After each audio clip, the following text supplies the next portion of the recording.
Okay, everybody. I have something really cool to tell you about.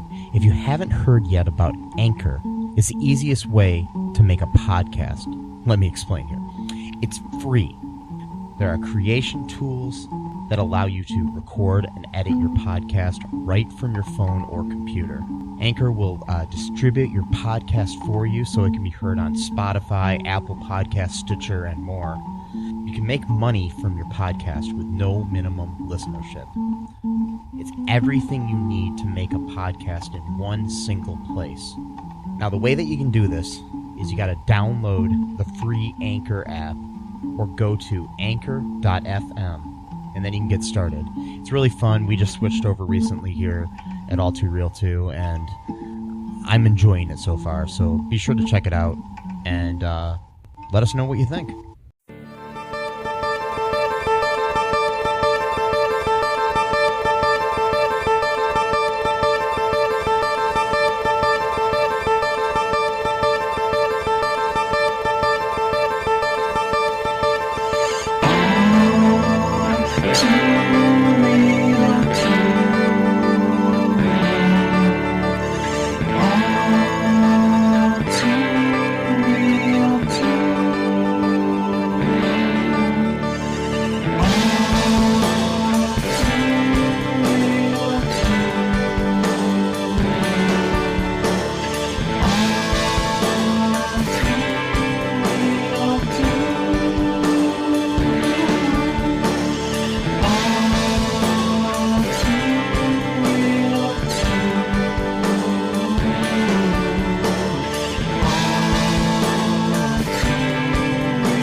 Okay, everybody.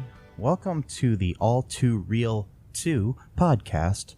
I'm your host, Michael E. Cullen II, and with me, as always, is my lovely and beautiful co-host, Matthew Haas. Thank you. It's a very nice compliment. Yeah, no problem. So, we're going to continue down the mountain of wonderful films that were direct-to-video sequels. This one, however, is a direct-to-video sequel to a film most people probably have never seen. The original is also a direct-to-video. So. Yes. So, Matt brought this one to my attention. Years ago, he and I watched this movie called The ButterCream Gang, which came out in 1992 from Feature Films for Families or something like that. It's a religious-based film company. And so, in this movie, the ButterCream Gang returns. Here's the title: The ButterCream Gang in Secret of Treasure Mountain. Yeah. Okay. Not the. No, there's no the in there at all, except for at the very beginning. The ButterCream Gang. Yeah, that needed the, but not the secret of. Yeah. The Treasure Mountain. I don't know. Anyways, so basically, here is the description on FamilyDVDonline.com, the official website where you can purchase this film, which is actually currently out of stock, though. It's out of stock. I'm going to repeat that again. This movie is out of stock. Okay, but for all of our fans out there, if you have just started listening to this and you have not yet seen the ButterCream Gang in Secret of Treasure Mountain, you can watch it for free currently on YouTube. And also the first one. And the first one as well. So you might want to catch up on those before you listen to this. I'm hoping they're still there. Who knows when you listen to this. If you're listening to this in the future, they might not be there anymore, because YouTube sucks sometimes. Yeah. But so far they've allowed it to stay up there, so we'll see. And but this is the description on the official website. Eldon Flowers wants to be a hero. When he discovers part of an ancient Spanish treasure map, his imagination runs wild. Not only could he be rich, he could also help an elderly man who is about to lose his home. In his search for treasure, he discovers much more than gold and begins to understand what being a hero really means. Okay, so that's the... That's a very churched up description of what both happened. of us watched. Yes. I discovered another website, too. If you're familiar with the Internet Movie Database, you may want to look into this new website I discovered. It's called ChristianFilmDatabase.com. And they've got reviews of this film and other things and all the information that you would find on the Internet Movie Database, but all Christianized. Is that a word? Christianized? Yeah, I think yes, so. Okay. Anyways, so this movie, it stars the wonderful actor Brandon Blazer, who has an awesome name, as Eldon Flowers, which is not an awesome name. No. He was in the first movie, which everybody knows because everybody's seen the ButterCream Gang. Yeah. It's, quite possibly the ButterCream Gang of movies. Oh, wait. Yeah, wait. Yeah. The ButterCream Gang is the ButterCream Gang of movies. Okay. Yes. Much like, I don't know. Much like how Abed called Brita a flavor kind of flavor. Yes. In Community. Okay, so, yeah. Do you want me to? Yeah, just like kinda walk us through this Okay. movie here, Matthew, while I I don't know, go cry. Okay, so excuse me, I'm gonna need to clear my throat for this one because this one I've got a lot to say, even though I'm kind of speechless. So Yeah, we just watched this too right before we started recording. Normally we watch it the night before or something, but this time we actually watched it together. So this was fun. We both kept putting it off because we knew it was going to be terrible. So Yes. what happens is that it starts off with some cheesy harmonica, acoustic guitar kind of music, and then it goes into, I think, like the year 1562 or something like that, when the conquistadors were taking over this part of America, and there was like an exhibition, I guess that maybe the King of Spain had commissioned or something like that, and the one guy's found a treasure, and they made a map for the treasure, and he decided to cut it into 3 different parts, and to store one somewhere and then keep one to himself, and then the third part, I don't even remember what happened to the third one. But don't forget, before they did that, they encountered a Native American. Oh yeah, they encountered a native because the natives were fighting back, obviously. Yes, and it was played by the wonderful Don Shanks, who is known for playing Native Americans in a lot of movies, including Dumb and Dumber. And he did stunts for High School Musical 3, but the most important thing that he ever did was he played Michael Myers in Halloween 5, The Revenge of Michael Myers. I just wanted to point that out, that's all. Okay. And it's this guy who has no lines, and you could barely even see his face except for like one scene. And so the one guy's probably the most prolific actor in the film. Yeah, I think so. Yeah. Even though he only had that one scene, but one of the guys is going to shoot him, and then they say don't do it because they'll have a war basically against the entire tribe or nation. Yeah. So they let him go because of that. Because they only have like 3 guys left from their entire whatever squadron, whatever you call it, and that's when they go into the cave, and there's this guy in the cave who's like a monk, I guess, and he's like the really like religious one that like believes in the their mission type thing, and like the one guy is like in it for the greed for the treasure, so it becomes this whole classic battle of like, what is the definition of a treasure? Is a treasure really about gold, or is the treasure about what's inside your heart? It's like, by definition, treasure is gold. So you can metaphoricalize. Is that even a word? But you can metaphoricalize anything you want. Treasure's gold. End of story. And so Yes. So the guy cuts the map into 3 parts, and then he makes his goons take a vow that their descendants will always serve his descendants, which, you know, apparently has been going on for 400 years without any break ever happening. And by the way, their Spanish is absolutely horrendous. And at one point in the scene, the kid who plays Eldon speaks better Spanish than the people who are supposed to be Spanish in this movie. Well, the fact that, I mean, I'm not saying I don't know what their background is, the actors that played these, these Spanish guys. Mm-hmm. I will tell you that the guy who played the main, I don't know, bad guy, also because that's the thing, they play two parts. Mm-hmm. So they play the ones in the 1500s and the current day ancestors of these people. And the guy that played Dr. Thomas Almodovar. Yeah, you can tell I can speak Spanish well, too. Anyways, it's played by a guy named Rick Macy, which is the most Spanish-sounding name I've ever heard in my life. Pretty sure Macy's like an Irish name or something. I don't know. I'm not really sure. I think of the store, Macy's Parade. So, yeah, I think of that, or William H. Macy. I don't know. Yeah, there you go. But, it's... I don't know. And he's done a lot of movies, though, actually. So he seems familiar. I think I've seen him in other things. I mean, he was still acting as of last year, so he was nothing like that jumps out at me like a bunch of like mainly like direct-to-video movies and stuff like that. And you know, he was on the TV series Everwood in an episode. He was I don't know. The last thing he did was a movie last year called An Hour Behind. But, so anyways, back to the story here, Matthew. Okay, well, it then, like, jump cuts really badly, by the way, into the present, almost, like, jarring.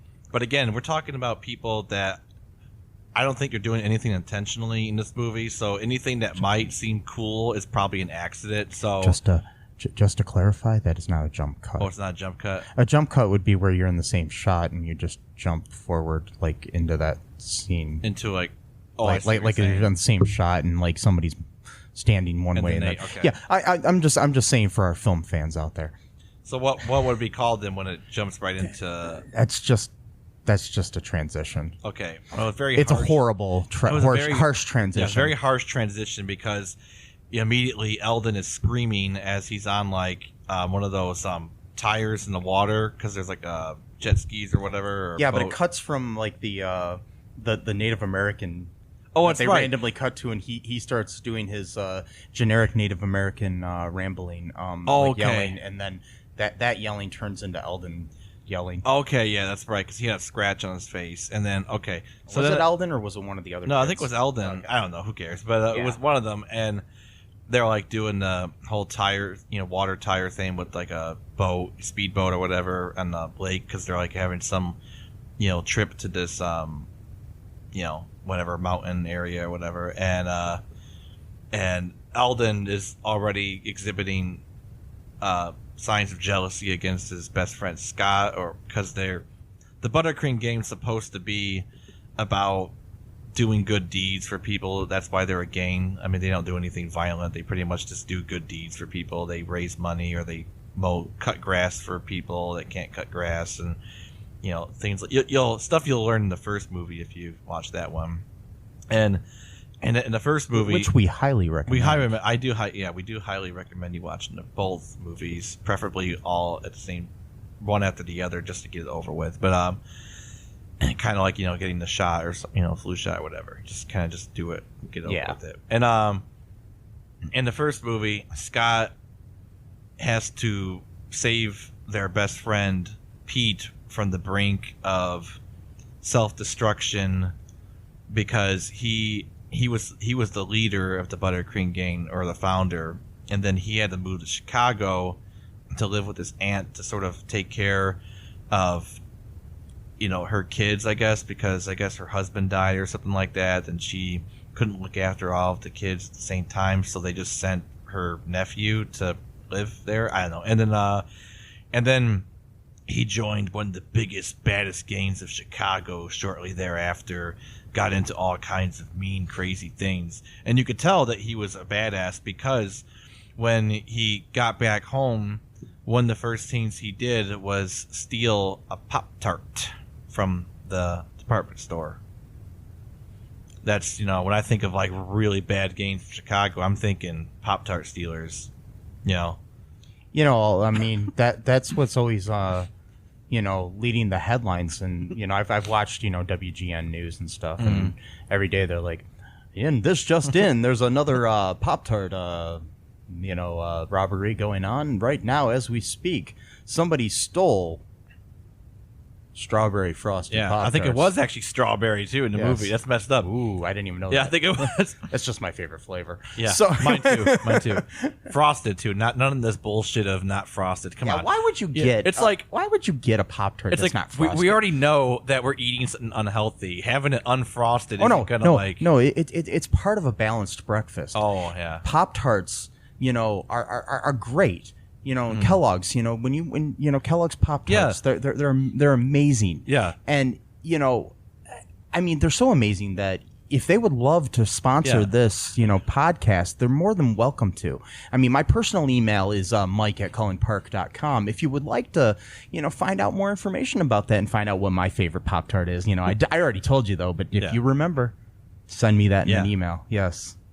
I'm going to get a lot of emails. That was a good I like that. That was really professional. Yes, Pop-Tarts. Pop-Tarts. Really good. So I like strawberry frosted, and that's probably my favorite. Also, the s'mores frosted as well. And the chocolate frosted are good too. Those. Oh my God, I'm getting hungry for Pop-Tarts. I think I'm going to go buy a Pop-Tart later. Or a pack of Pop-Tarts or whatever. I don't think I have any Pop-Tarts in my cupboard. I normally do. That's sad. Yeah. We should both stock up on Pop-Tarts because they're so lovely, and Kellogg's is such a great company. Yes, I love Pop-Tarts. Okay. If you would like to sponsor us, Pop-Tarts, please feel free to contact us. All right. Sorry to bother you with all that. So, in the first movie, he exhibits his gangster ways by stealing a pack of Pop-Tarts at a store that he used to work at. By the way, when he worked at the store, I don't think he ever got paid. So technically, he's just taking what was due to him in wages. But whatever. So technically, if anything, the store owner was stealing from him for years. But okay. Yeah. So if anything, he's actually not a thief. Was this Mr. Graff? I think it was Mr. Graff with the beard. Now he doesn't have a beard and he looks really weird in part 2. But anyway, so Pete is he's basically having this bad time where he's becoming a bad guy, and Scott mainly throughout the first film has to save his soul basically. The other kids were involved, but he was mainly the hero. So that jumps right into part 2, where Eldon is seeing Scott continue to be the hero, and he wants to finally feel like a hero for a change. And then Scott, and yet the we never find out what happened to this Pop-Tart stealing kid. Yeah, Pete. Yeah, Pete got saved, and he went on to live a good life, and he even went on to be an advocate for remove kids from joining gangs and all of this kind of stuff, and then he's just dropped off the face of maybe he's just against gangs in general, including the ButterCream Gang. Yeah, maybe that's what it is. Yeah. He does no gangs, not even good ones. Okay, so he apparently he's even against like the Black Panthers free breakfast programs. Like, nope, no breakfast for kids. Everything's bad. But and the Black Panthers weren't a gang. But anyway, I'm going off topic here. But so Scott's the hero again, and Eldon is, he's clearly showing signs that he doesn't like this. I mean, at one point when he thinks that he found some treasure, it turns out that it was just a bottle cap to a bottle of beer that was in Spanish. By the way, when they think it's a bottle beer cap, all of the kids shout in unison, "A beer cap!" Like that's some really weird thing, which leads me to believe they're part of a Christian cult that doesn't believe in drinking beer. Well, of course they are. I don't drink, but whatever. It's just a weird kind of reaction to have about that. Oh yeah. And so Scott finds an even greater treasure, and everyone's jumping up in joy for that. And then Eldon just walks away, literally just walks away from the scene. And then Scott's girlfriend, I think it's his girlfriend, I don't know, whatever. And it's implied that she is. And she says something really weird to Eldon when he's saying that he wants to be a hero for a change. And mind you, Scott her boyfriend is the one that's always visibly the hero. She tells Eldon the real hero is the person that does things and nobody knows that they do them. So ipso facto, she's saying that her own boyfriend is not a hero. I mean, that's the only logical way to. Part of me wants to think that in the future, Eldon and her end up together. But we never know because they didn't make any. Yeah, no, this isn't one of the movies that ends in a kiss. No. Well, it doesn't end in a kiss, but there is a kiss in there that's very creepy. But anyway, yeah, we'll get to that. We'll get to that in a little bit because apparently people just don't know the boundaries. But okay, so this scene happens and he's sulking, and then they find he's trying to climb up this not really a mountain, but it's like a, I don't know what you call it, some kind of molehill. No, I'm joking. No, yeah, a mountain on a molehill. He's climbing up some steep structure, and then he almost falls off, and he ends up holding on to something, some stick, and then that turns out to be the container of part of the map. Yeah, somehow just sitting there. The whole it was time. Just sitting in the side of a whole time mountain. For 400 years. Yes, no one found it but him. Okay, and so they're like, believable. What's this here? And they open up. Oh my God, it's a map. Blah blah blah blah. You know, might be to a treasure. So then that starts his whole treasure hunt that he's gonna save Mr. Graff's house from being sold. By the way, so that brings us to the whole kiss thing. So like just like really like smarmy capitalist dude who like wrote this book about how to be a millionaire overnight with no money down in real estate. I think that was the entire title of the book. And for $49.95 in 1993. Okay. Yeah. Why don't you do an inflation? You want to do an inflation? Yeah, I'll check on that. I mean, let's talk about that for a minute. They'll continue about that scene. Yeah, and Mike's going to look up the inflation rate from that. By the way, the book was only about maybe 200 pages at most. That's what it looked like. Okay, so this guy and his wife come in their car. They're supposed to be from the city, and I guess they were trying to show how rich they are. The car didn't even seem like it was really that great of a car, but whatever. And I think there was a very low budget for this film. We'll talk about some other reasons why we think that later on. But she's like really weird. Like I don't know what's wrong with her. Like she's like really talkative, but all she says is like the word cute. And she's like really, really, really emotional about this house for some reason. And he, of course, just wants to make money of it. But anyway, so then she gets to the kids and she's like, "Oh, aren't you cute? Aren't you cute? Aren't you cute?" And then like as soon as she gets to Eldon, she's like, "Oh, hey, big boy." And then she just plants a kiss on his cheek. And it's like, it was very forceful. And it's like, and they're all like, "Oh my God, I can't believe she kissed you." It's like, this is creepy. This is like a 40-year-old woman that just planted like a really strong wet kiss on like a 13-year-old kid's mouth after calling him big boy. Really I'm pretty creepy. sure that's sexual harassment. It is. Oh, yeah. I mean, regardless of what hormones might be surging through a boy's body at that time, it's weird. It's So this movie was made in 1993. $49.95 in 2017 money, because that's the closest I can get. Okay. Is $86.02. Okay, so it's almost twice as much. Not quite, but I mean, well, a little bit. a book that would cost $86 in today's cash, that at most is maybe $200, and it's supposed to tell 200 you pages. Yeah. 200 pages, and it's supposed to tell you everything you need to know to become a millionaire overnight through not retail, real estate overnight. 200 pages. That's what you need to know. So, well, it's like The Art of the Deal, the Donald Trump book. Yeah. Which you can now currently get for $1.99 on BarnesandNoble.com. Ugh. And I just had to look that up. So no thanks. Yeah, and I don't know. So I'll try to speed this up a little bit for you. So that gives him the idea that he's going to try to find his treasure to save, Mr. Graff's house from being sold. And the theory is that it's a lot of gold, so it's going to be worth hundreds of thousands of dollars, if not more, in today's value. And then lo and behold, when they go to visit their guidance counselor. Who knows what he is? He's a science teacher at the school. And then this Spanish guy. He's one of their uncle. I mean, they called him Uncle whatever at one point. So it's I think it's Eldon's uncle actually. So because in the credits he's credited as Uncle Will Duncan. Okay. So I don't know whose last name is Duncan, but then again, none of my uncles have the same last name as me, so it could be. Yeah. So the Spanish guy shows up and played by the same actor that played the first guy, and then his goons are also played by the same actors, and they are the descendants of the people that swore an oath to serve his family until he finds the treasure.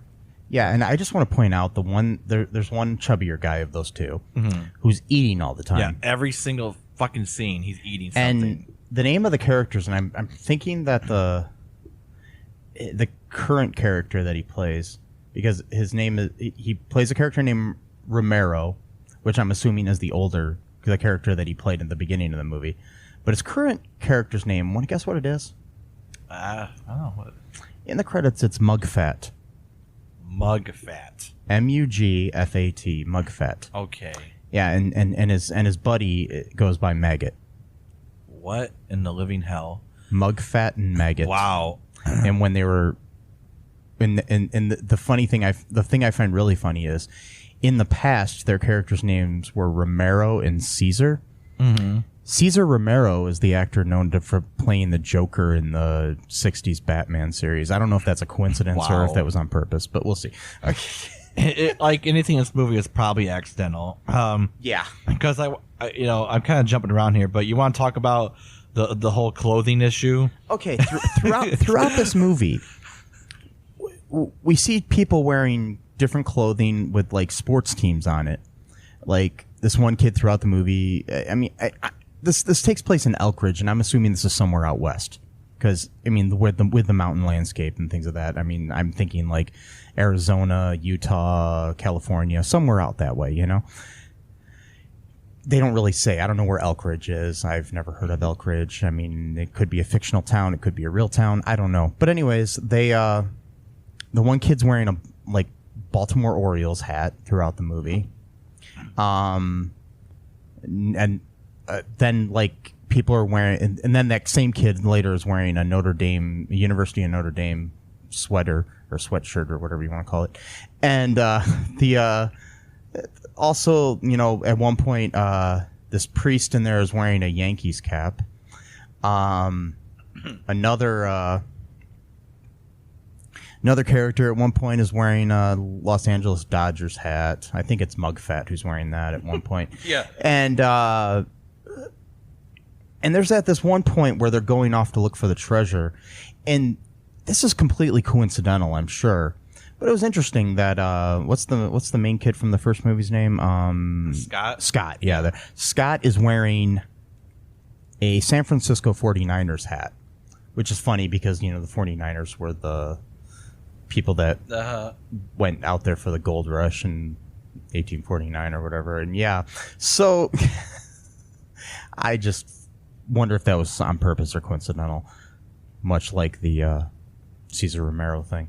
I don't know. I'm assuming everything in this movie was just accidental. It is. Sometimes you get lucky. That's what happens. It's nothing. Yeah. So I don't know. So what else happened in the plot here? Let's see if I can remember. So, oh yeah. Towards the beginning of the movie too, there's a character that disappeared. Did we talk about him at all? You called the mustache. Oh yeah. Okay. There's a guy when they're first, when they first find the treasure map and stuff like that. This guy who's got like a porn mustache and everything, and he's wearing like a Hawaiian shirt and a baseball cap and everything.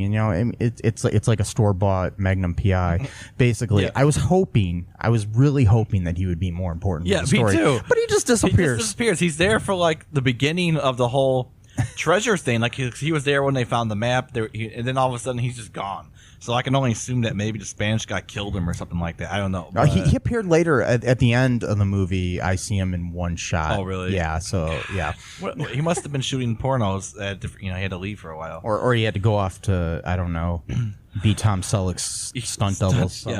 Yeah. Yeah, I don't know. Hi, folks. This is Michael E. Cullen II from the podcast that you're listening to right now, along with Manager Matthew Haas. You got promoted? Yes. Damn it. Okay, anyways, folks, do you like the show Superstore? Well, I don't know. I asked the folks and nobody's answering me. Because they're not here. Oh, but we love damn it. Yeah, we love it, though. Okay, folks, if you like it as much as we do, you're really going to like the Super Story podcast, which is a podcast where Matthew and I go episode by episode and give our little opinions and thoughts on it. Sometimes we have guests, sometimes we don't. Just depends on how we're feeling. Yeah. And, so if you like this podcast and like our little crazy banter, then you should definitely check this out. Or I might get sad. And when I get sad, it gets pretty sad. Yeah, so I can't deal with him when he's sad. Yeah, no one can really. So yeah. So check out Super Story Podcast right here where you get this podcast, Super Story Podcast. A respectable minister takes charge and leads head on. Minister Dobble Trike may be the foremost politician of textiles. As a minister, I have the utmost sensitivity to these situations, and if anyone's sensibilities were harmed, I would have sensed it. But his petty ambitions will almost certainly lead us to unknown danger. How dare you, sir! Unknown danger has its potential for profit. It's exotic. You can hear Minister Trike and his antics in the radio comedy Magus Elgar. Visit MagusElgar.com to download your copy today.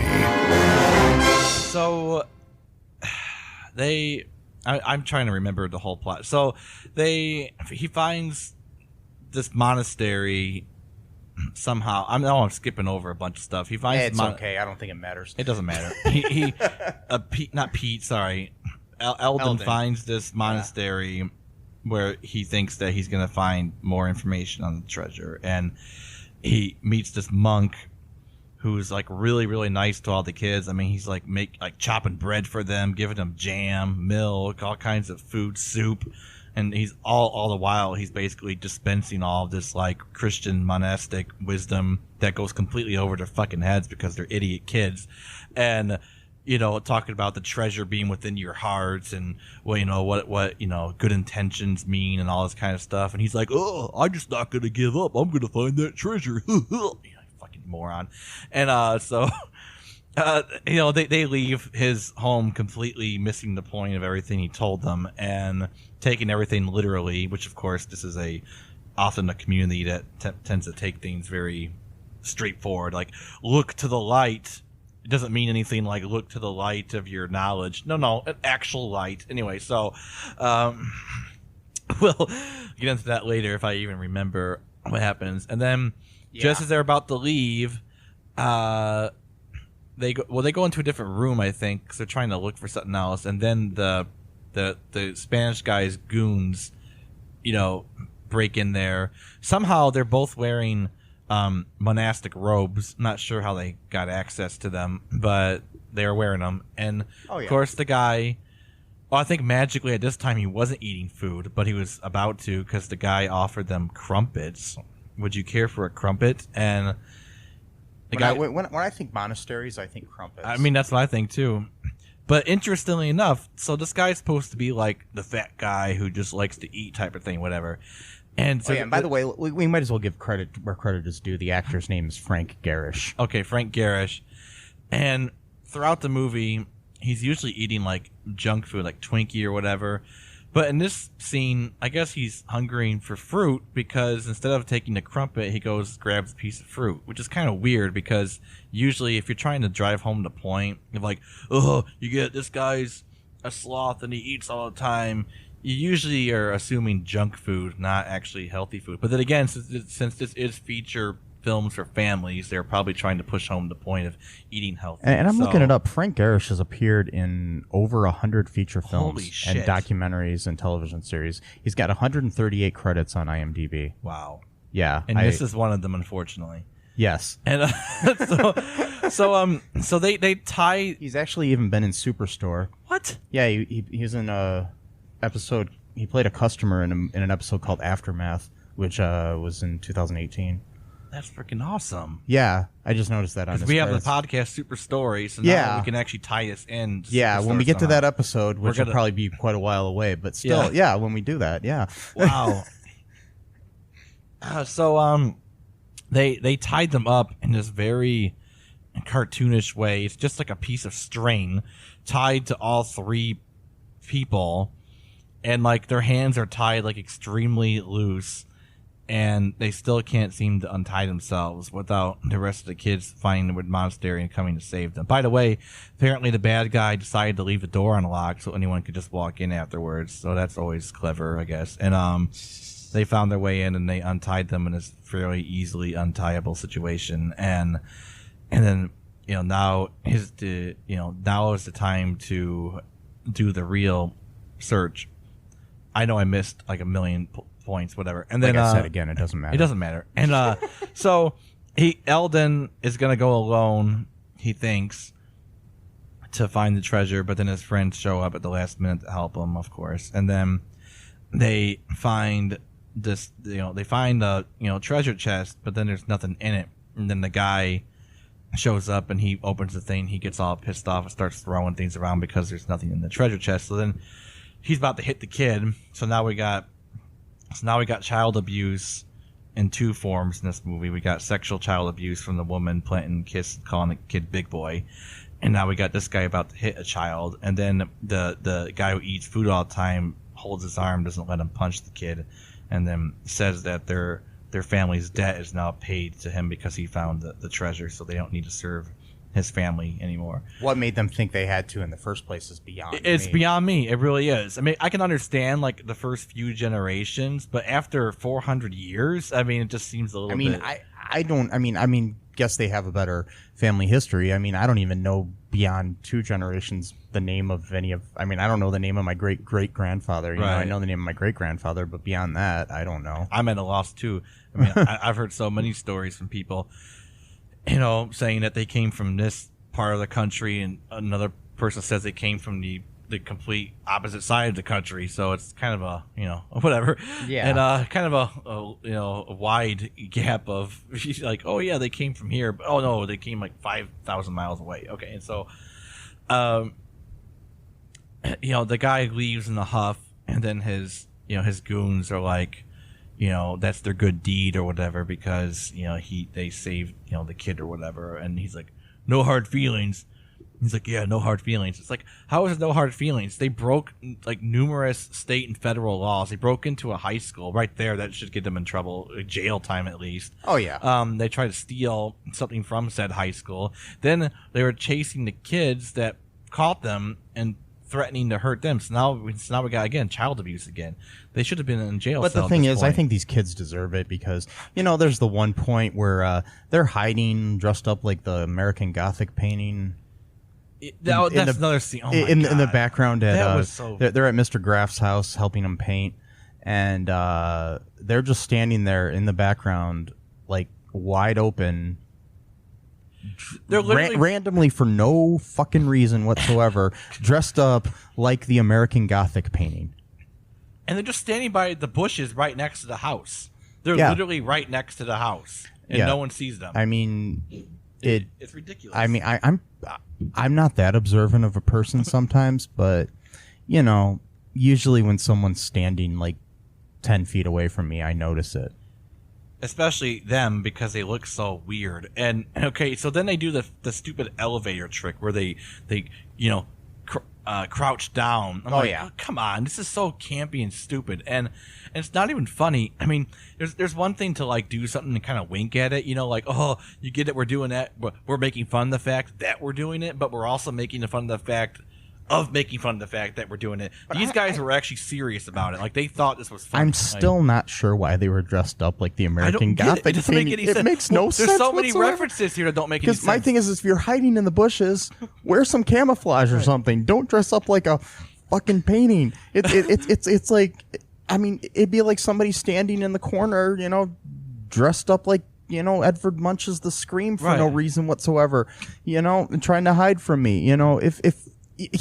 why are you dressed up like a popular painting? Yeah, I don't there's no point to it. But that's the other thing. There's another thing that makes no sense when they make a reference to Paul Bunyan, and it has something to do about not using enough bug spray, and it's like, oh. Yeah, what do you think you are, Paul Bunyan? Like, what does Paul Bunyan ever have anything to say about bug spray? Well, ever? Matthew, there's this little known story where, Paul Bunyan and Babe the Ox, they're walking through the woods and, probably trampling on the woods because they're so huge. And there's these big bugs coming at them. And Paul Bunyan goes off to his chemistry lab and creates bug spray. I don't know if everybody knows that story. I haven't heard that one before. And then while he's creating the bug spray, there's these two guys watching him do it, and they're dressed up like the American Gothic painting. Yeah.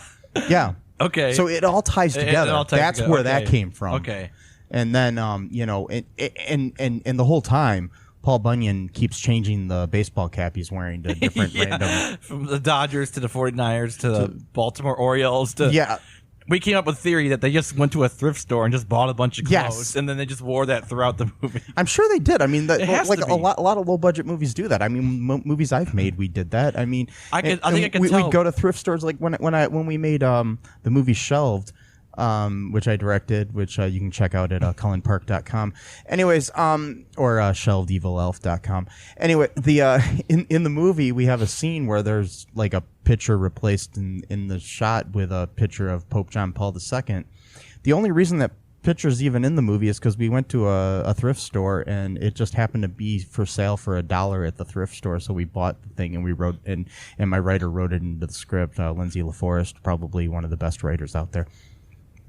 Check her out. One Stop Late Productions. You can find them on Facebook and stuff. Anyways, okay. Can I say how sad that is, though, that someone put that up for sale for $1?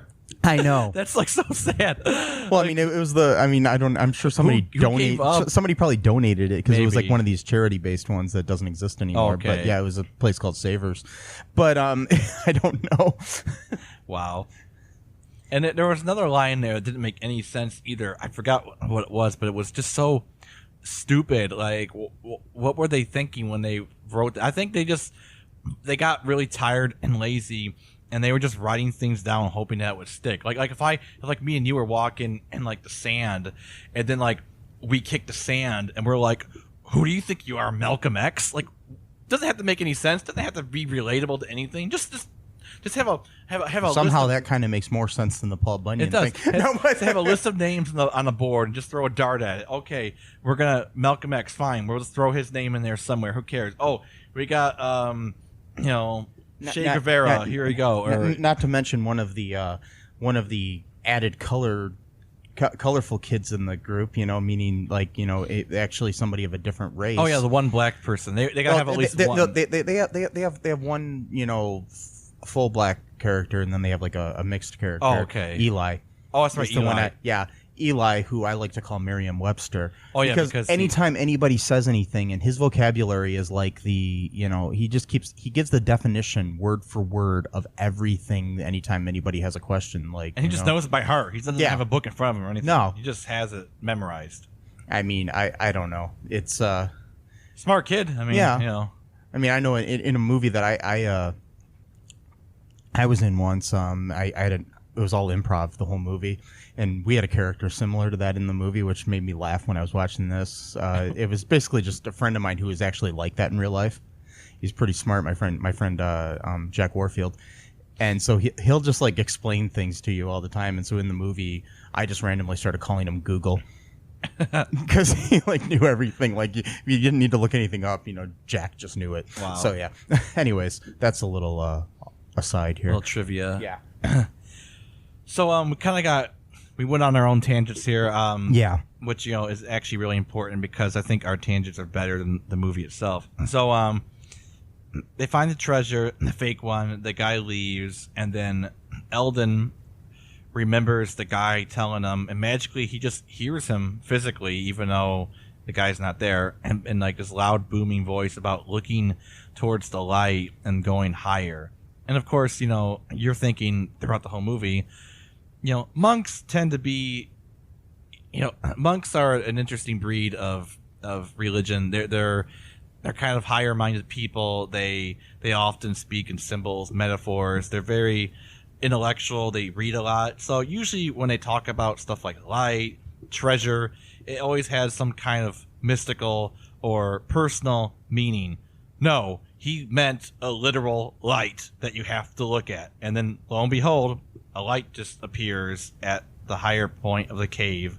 Not sure who lit the candles, who knows. And he climbs up there and finds the real treasure. And lo and behold, this treasure is an actual treasure. Like thousands of gold coins. Each one's probably worth $1,000 at this point easily for how rare and old they are. But then somehow the bad guy shows up again, even though he left. I'm not sure how he got back, but okay. And he's gonna, try to steal the treasure back from the kid. And then for no apparent reason, an avalanche happens at that exact point in time, just by sheer chance. And they're fighting over the treasure. The Spanish guy ends up losing his foot and ends up, hanging on to the edge of the landing, and then the kid's gonna try to save him. But the guy's so obsessed with his family's treasure that he demands that he saves the treasure instead of him. But then says we'll split it. But I think he's thinking that he can save himself. Oh, but I then see. He ends up Okay. starting slipping again, and then and so that's when he saves him, and then the treasure falls, and then again, mind you, there wasn't a very far fall. It was maybe like 20 feet, 30 feet. So my question is, they wouldn't be able to see this big treasure box just laying around somewhere with a bunch of coins strewn all over the place. They couldn't just retrieve any of it. I mean, I don't really understand. I'm pretty sure ropes are available, and It's 1993. I don't know. I mean, I don't remember the 90s at all, man. I mean, that was a weird decade. Anyway, no. I mean, the clothing was beautiful back then. I mean, like those neon green shorts, man. Yeah, that Eldon wears at the beginning of the movie. They're just, beautiful, man. Those also scream thrift store to me. The shirt he was wearing was also a thrift store shirt. Like just a random logo, mismatched. Yeah. I mean, everything was just mismatched in this movie. Everything, the clothing, the lines, the people in them, the plot. So as he's falling, though, Eldon does save him. Yeah. And then what happens, Matthew? And then it goes back to the fucking scene where he's selling lemonade to try to make enough money so that he decides to start selling lemonade again. That's right. He did earlier, but he kept giving away for free because all of these brat kids were always giving them the sad eyes. I can't afford 25 cents. Then he was distracted by the fact that a black girl was beating the white kid in a rollerblading race. Was that what he was? Yeah, that's right. He was watching that. And I'm just going to emphasize the fact that he was distracted by the fact that a black girl was beating a white boy. I don't think he was. I think he was just. I'm just saying. I think that was racist in the movie. I'm just getting at it. I think he was just fantasizing about what he could have had. He was so mad at him. But yeah, it was probably the unconscious prejudice of the writers. We're talking about people that. Anyway, I'm not going to get into that. Anyways, and you know what I'm talking about. But we don't know the intentions of the writers. We don't, but we do. And so he's just kind of like all despondent, and then so Mr. Graff comes to pay a quarter for his own house fund, and then he tries to give him this, which we all do. Yeah. Oh, wait. And he tries to give him this whole feel good speech about the fact that he tried and all this kind of stuff, and then and then the whole town shows up at once. You want to talk about that? Yeah, they all show up in an "It's a Wonderful Life" sort of moment. Yeah. Because it's like the scene in "It's a Wonderful Life" where at the end of the movie where the whole town is like, here's some money and blah blah blah, and then every time a bell rings, an angel gets its wings. And anyways, the I don't know, and then all of a sudden, the bad guy, Dr. Almodovar or whatever his name is,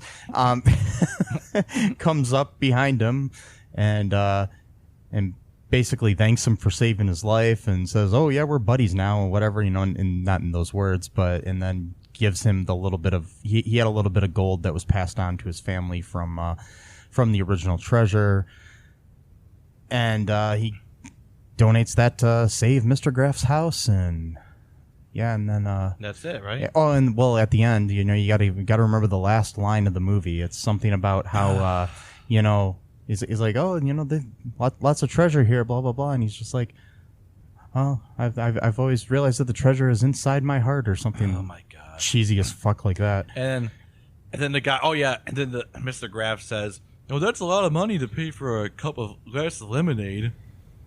And the guy says, "This is the best glass of lemonade I've ever tasted." It's like, really? Come on, you fucking idiot! Like, and so that's it. That's the whole movie.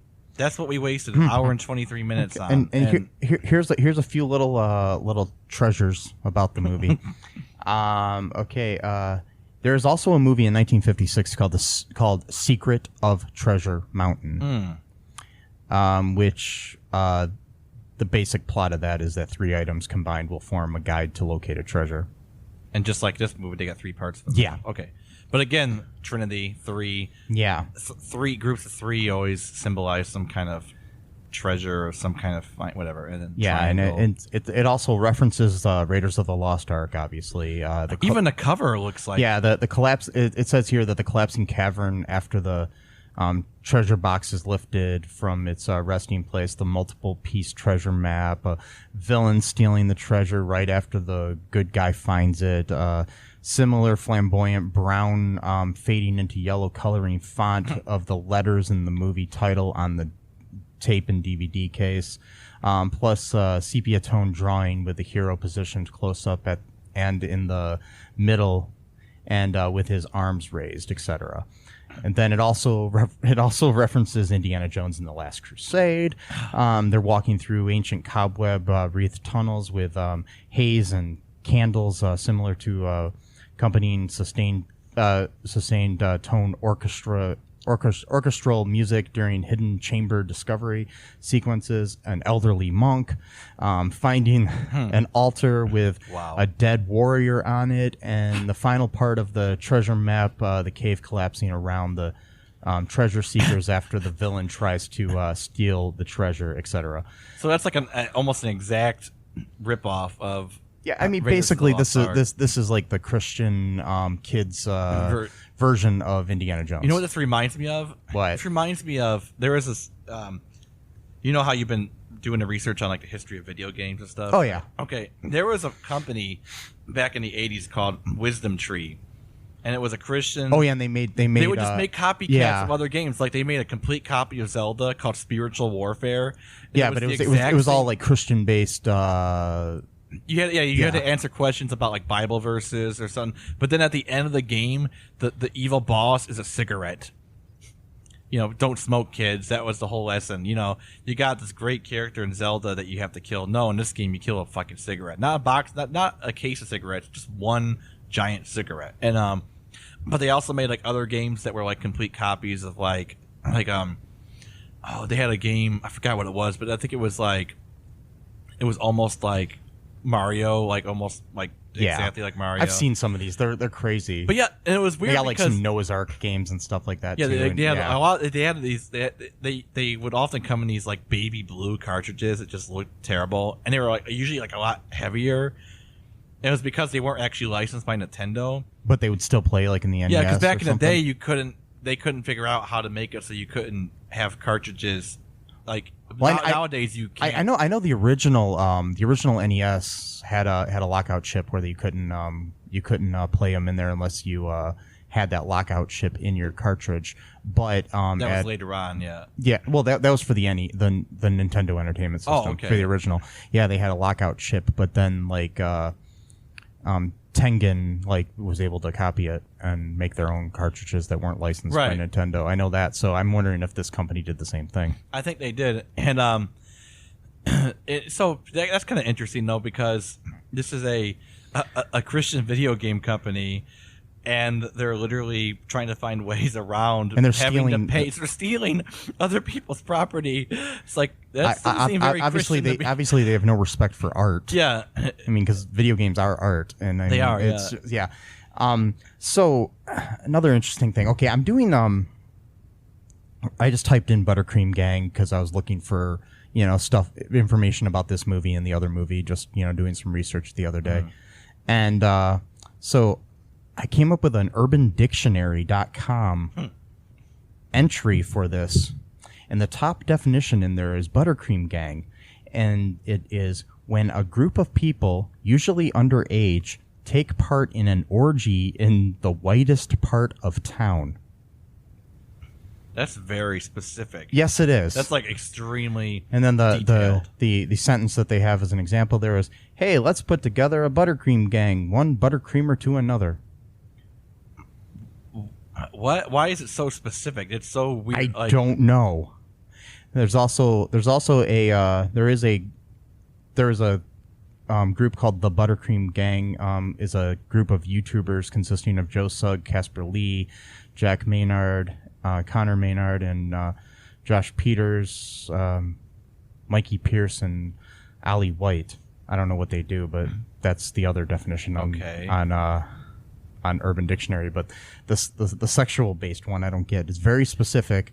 But then again, I mean, most sexual things are very specific on Urban Dictionary. Well, true, but this is like really like going for. I mean, like it might be just because, and then it's an orgy, and then it's got to be in a certain part of town. I'm just wondering. I'm curious if the movies influenced. I think this they might have because they had the whole churning butter thing. That's the other thing from the movie. Yeah, that's where the name came from. Is because centuries ago or whatever, there was some good teenagers in the town who were helping out women churn their butter because all the men had died in battle. Yeah. Okay. Churn their butter. And lest I say it again, all the men were dead, and there was only teenage boys left. Well, hey, folks, this is Michael E. Cullen II from the podcast that you're listening to right now, along with Matthew Haas. We just wanted to tell you about our great podcast called Super. It's called All Too Real. And on that show, what do we do, Matt? We watch biopics, and then we talk about whether or not the movie matched up with the real story or not. So it was a lot more exciting than that, though. Yeah, so we analyze the real story and the real story. Get it? Get it? Real. Yeah, they're spelled differently, folks. You can guess which one I said which way. Anyways, so sometimes we have guests, sometimes we don't. But we talk about great movies like Shattered Glass and The Social Network and Futile and Stupid Gesture, among others.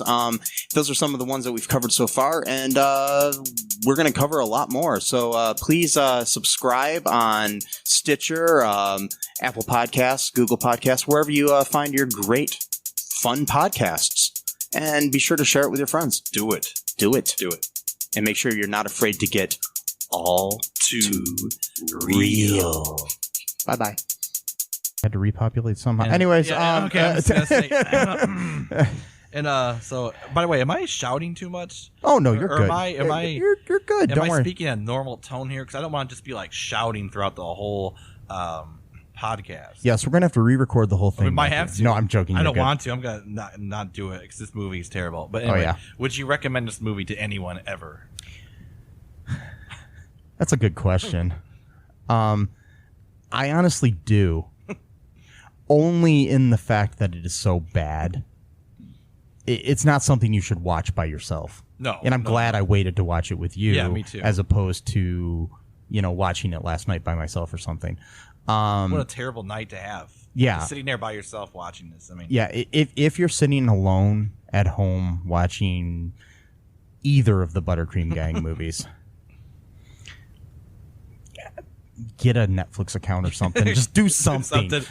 By the way, so my friend Aaron came up with a great saying. He said, this, instead of Netflix and chill, this is YouTube and hang yourself or something like that. It's so terrible. It is. It's for free on YouTube. And by the way, when I say it's for free, YouTube itself did not upload this. I mean, some user uploaded this movie on their own account, and the people at the films for family, I don't know, the feature films for families have not taken it down yet. So, if you happen to be listening to this podcast, the people at the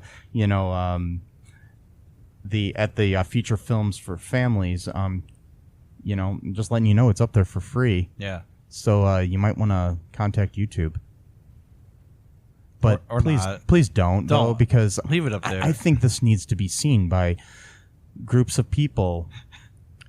Future ButterCreamers, so the world. Future and teams of people who are just teams who are not just a group of individuals.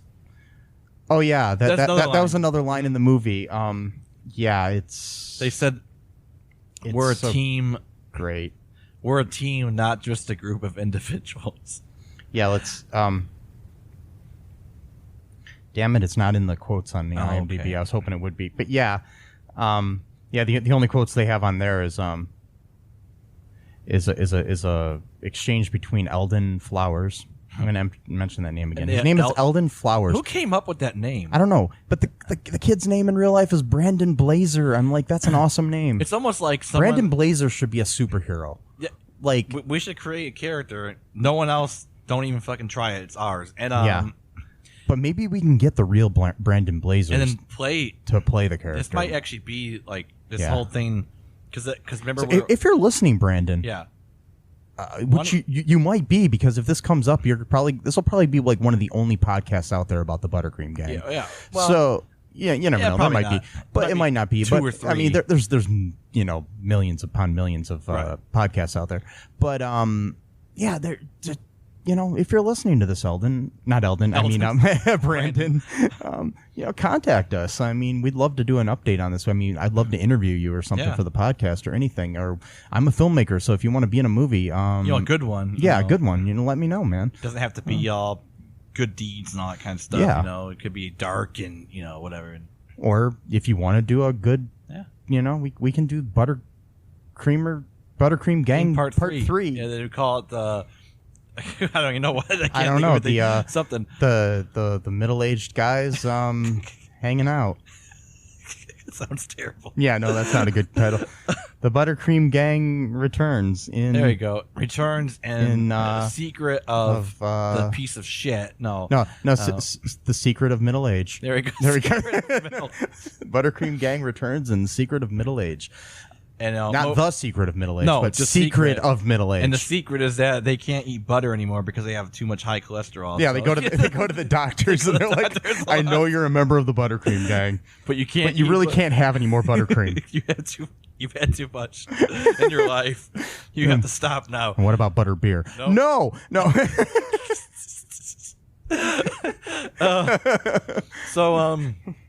So that's, I think, all we have to say about this film, if you want to call it that, and or unless you have more. No,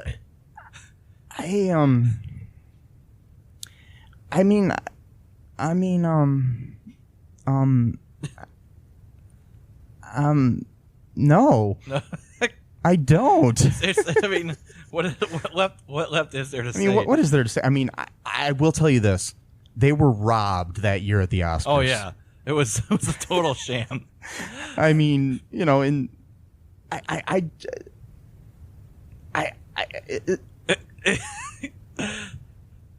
By the way, I've got Turbulence 3 just sitting on that stool right there. That's another movie we're going to do one of these days. Yeah, of course. That movie is bad, and it's almost as bad as this movie. I will tell you this, in 1993, Unforgiven won the Best Picture at the Oscars.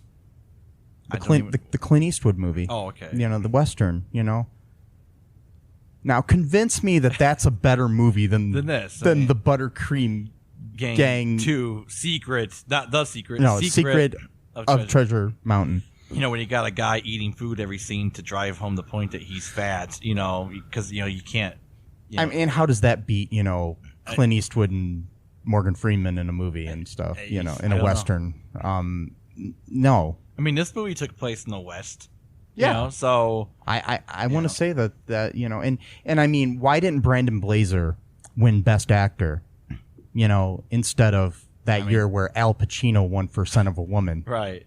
I mean, with those neon green shorts and that white T-shirt with the faded logo. Freaking Al Pacino played a blind dude who's saying hoo-ha. Yeah, he's got a nice fancy car. Yeah. Ooh, blah blah. Crap. Come on, stupid. Yeah, no, that should have been Brandon Blazer. So Brandon, I think you got robbed.